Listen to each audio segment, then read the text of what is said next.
পুরাতন মালদার শাহাপুরে একটি বেসরকারি হোটেলে ইংরেজবাজার বিধানসভার বিজেপি বিধায়িকা শ্রীরূপা মিত্র চৌধুরী প্রধানমন্ত্রী লাখপতি দিদি যোজনা নামে একটি কর্মশালার আনুষ্ঠানিক উদ্বোধন করেন।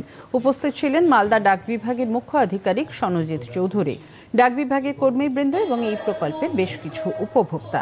আজকের এই কর্মশালায় 10 জন মহিলা উপভোক্তার হাতে লাখপতি দিদি যোজনা সেভিংস অ্যাকাউন্টের বই তুলে দেন বিধায়িকা শ্রীরূপা মিত্র চৌধুরী।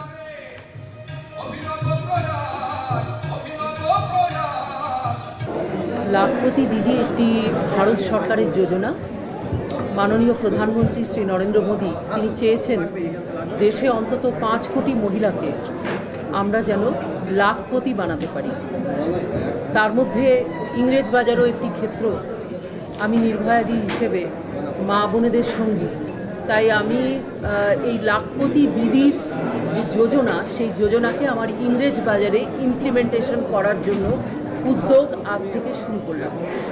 এবং আজকে আপনারা দেখেছেন আমরা 7 জনকে লাখপতি দিদিকে আমরা সম্মানিত করেছি এবং আগামী দিনে একটা সংকল্প নিয়েছি যে প্রায় 1 লক্ষ মহিলাকে আমরা এই লাখপতি দিদির আওতায় নিয়ে আসব।